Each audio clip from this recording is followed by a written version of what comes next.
ከኢትዮጵያ ሃይማኖታቸውን የቀየሩ ተጽዕኖ ፈጣሪዎች ዛሬ ደግሞ ሃይማኖታቸውን የቀየሩትን አርቲስቶችና አንዳንድ ደግሞ ቲክቶከሮችን ይዤላችሁ መጥቻለሁ። ተከታተሉ። የመጀመሪያ የምትሆነው እንግዲህ አዚዛ አህመድ ነች። አዚዛ አህመድ እንግዲህ ከስሟም እንደምንረዳው በእስልምና ውስጥ የነበረች አሁን ላይ ደግሞ ወደ ኦርቶዶክስ እምነቷን ቀይራ ኦርቶዶክስ የሆነች አርቲስት ናት ማለት ነው። እንግዲህ በጣም ብዙዎቻችን አዚዛንን የምናስታውሳት በድሮ ቀድሞ ትወናዎቿ በድንቅ ትወናዎቿ ናቸው። አሁን ላይ ግን ኑሯን በሀገረ አሜሪካ ስላደረገች ይመስለኛል ብዙም ከአርቶ ዓለም ርቃለች። እንግዲህ ወደፊት ትመጣለች ብለን ተስፋ እናደርጋለን። ለማንኛውም እምነታቸውን ከቀየሩ አንዳንድ አርቲስቶች መካከል እንግዲህ አዚዛ ትካተታለች ማለት ነው። ሌላው እንግዲህ እዛው ከትወናው ዓለም ሳንወጣ ሃይማኖታቸውን ከቀየሩ አርቲስቶች መካከል የምናገኛት ሰገን ይፍጠር ነው። ሰገን ይፍጠር እንግዲህ ከኦርቶዶክስ እምነት ወደ ፕሮቴስታንት የተቀየረች አርቲስት ናት ማለት ነው። እሷም እንደዚሁ እንደ ዘቢባ ኑሮዋን በውጭ ሀገር በማድረጓ ምክንያት ይመስለኛል ከአርቶ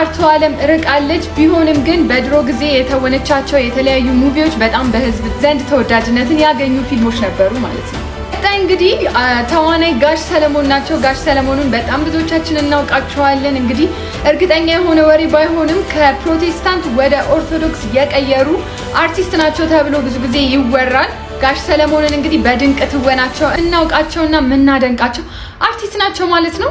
ሌላው እንግዲህ ድምፃዊት ቸሊና ነች። በእርግጥም የቀድሞ ድምፃዊት ቸሊና ማለት ይቀለኛል፣ ምክንያቱም አሁን ላይ ዘማሪ ሆናለች ማለት ነው። በቀድሞ በነበረችበት የኦርቶዶክስ ቤተ እምነት ውስጥ ነው የነበረችው። አሁን ላይ ደግሞ ወደ ፕሮቴስታንት የቀየረች አርቲስት ናት ማለት ነው።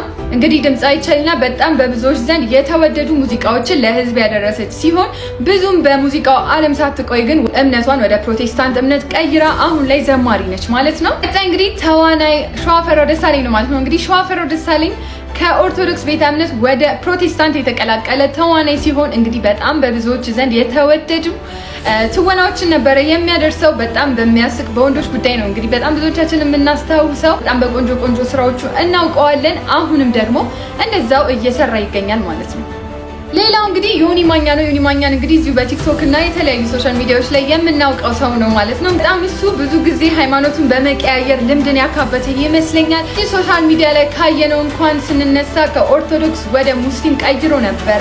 ሙስሊም ከሆነ በኋላ እንግዲህ ብዙ የቆየ አይመስለኝም። ተመልሶ ደግሞ ወደ ኦርቶዶክስ እምነት ተቀላቅሎ ነበር። ኦርቶዶክስ እምነትን ከተቀላቀለ በኋላ ደግሞ ከተወሰነ ጊዜ በኋላ ወደ ፕሮቴስታንትነት ተቀይሮ ነበር። ፕሮቴስታንት ላይ ደግሞ የተወሰነ ጊዜውን ከወሰደ በኋላ አይ ልክ አይደለም በማለት ደግሞ ተመልሶ ወደ ኦርቶዶክስ እምነት ተቀይሮ ለረጅም ጊዜ ቆይቶ ነበረ። አሁን የዛሬ ዓመት አካባቢ ደግሞ ወደ ፕሮቴስታንቱ ተቀላቅያለሁ ከዚህ በኋላ አልመለስም ብሎ እንደምታዩት እዚህ ጋር የውሃ ጥምቀትም ወስዶ ነበረ። በላይቭ በጣም ብዙዎች እያዩት ነበረ ይሄንን ፕሮግራም ያከናወነው።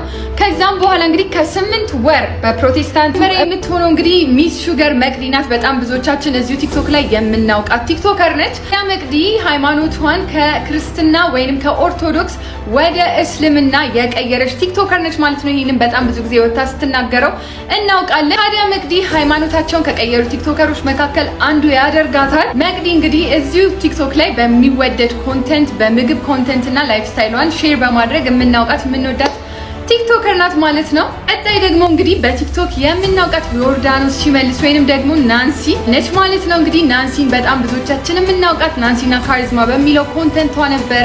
ከልጇ ጋር በምትሰራቸው ኮንተንት በጣም ጠንካራ ናት። ላይፍ ስታይሏን የምታሳይ ጎበዝ የምትወደድ ቲክቶከር ናት ማለት ነው። እንግዲህ ናንሲም ሃይማኖታቸውን ከቀየሩ ቲክቶከሮች መካከል አንዷ ናት። ናንሲ ከኦርቶዶክስ ወደ ፕሮቴስታንቱ የተቀላቀለች ቲክቶከር ነች ማለት ነው። ቀጣይ እንግዲህ በጣም ብዙዎች የሚወዱት የሚያደንቁት የትዝታው ንጉስ ተብሎ የሚጠራው ድምፃዊ መሐሙድ አህመድ ነው ማለት ነው። መሐሙድ እንግዲህ ከስሙም እንደምንረዳው በእስልምና ውስጥ የነበረ ድምፃዊ ሲሆን አሁን ግን ወደ ኦርቶዶክስ ሃይማኖት ተቀላቅሎ ኦርቶዶክሱ ሃይማኖት ውስጥ ያለ ድምፃዊ ነው ማለት ነው። ቀጣይ እንግዲህ ድምፃዊ ጌታ መሳይ ወይንም ደግሞ በመድረክ ስሙ ጂ መሳይ ተብሎ የሚታወቀው ድምፃዊ ነው። ይሄ ድምፃዊ እንግዲህ ተወዳጅ ነጠላ ሙዚቃዎችን ለህዝቡ በማድረስ በጣም ብዙዎች ያውቁታል እና አሁን ላይ ግን ዘፈን አቁሞ ወደ ፕሮቴስታንቱ ሃይማኖት የተቀላቀለ መሆኑን ተናግሯል። ጂ መሳይ ብዙ ያላለቁ የሙዚቃ ስራዎች ነበሩት እና እሱን ሁሉ በእንጥልጥል ትቶ ወደ ፕሮቴስታንቱ ዓለም እንደገባና ዘፈን እንዳቆመ ገልጿል ማለት ነው። ቀጣይ እንግዲህ በዘጠናዎቹ በጣም ተወዳጅ የነበረ ድምፃዊ አሁን ላይ ደግሞ የቸርች አገልጋይ ወይንም ደግሞ ፓስተር የሆነው ጥበቡ ወርቅዬ ነው ማለት ነው። ጥበቡ ወርቅዬ እንግዲህ በጣም ብዙዎች በሚወደድ ሙዚቃው ነው የሚያውቁት። አሁን ላይ ግን ከኦርቶዶክስ ሃይማኖት ወደ ፕሮቴስታንቱ ተቀላቅሎ በዛም በፓስተርነት ያገለገለ ይገኛል። ከዘጠናዎቹ ሳንወጣ እንግዲህ የምናገኘው ቀጣይ ድምፃዊ ዘሪቱን ነው። የቀድሞ ድምፃዊ የአሁን ላይ ደግሞ ዘማሪት ዘሪቱን ነው ማለት ነው። ዘሪቱ እንግዲህ በጣም ብዙዎች የሚያውቁት በዘጠናዎቹ ተወዳጅ ሙዚቃዎቿ ናቸው። አሁን ላይ ግን ወደ ፕሮቴስታንቱ እምነት ገብታ ዘፈንን አቁማ እየዘመረች ትገኛለች። ቀጣይ ደግሞ በቲክቶክ ስሟ የምናውቃት የሳሚ እናት ወይንም ደግሞ ሳሚ ፖፖ ላይ ነው በሚለው የታወቀች ቲክቶከር ነች ማለት ነው። እንግዲህ የሳሚ እናት በፕሮቴስታንቱ ቤተ እምነት ውስጥ የነበረች ሲሆን አሁን ላይ ደግሞ ወደ ኦርቶዶክስ ሃይማኖቷን ቀይራለች ማለት ነው። ቀጣይ ደግሞ አቤል ሙልጌታን ነው የምናገኘው። አቤል ሙልጌታ እንግዲህ ደስ ሙዚቃዎችን ለህዝብ በማድረስ እናውቀዋለን። እንዲሁም ደግሞ የግጥምና የዜማ ባለቤት ነው። ለበጣም ብዙ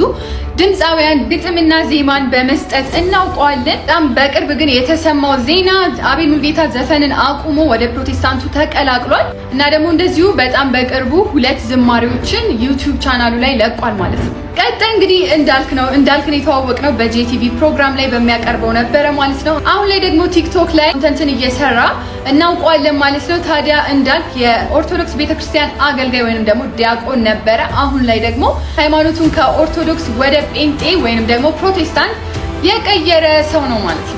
ሃይማኖታቸውን ከቀየሩ አርቲስቶችና ቲክቶከሮች ይዤላችሁ የመጣሁት ይሄንን ይመስል ነበረ። እንደወደዳችሁት እርግጠኛ ነኝ። ታዲያ ይሄንን ፔጅ ፎሎ ማድረጋችሁን እንዳትረሱ። በተለያየ ኮንተንት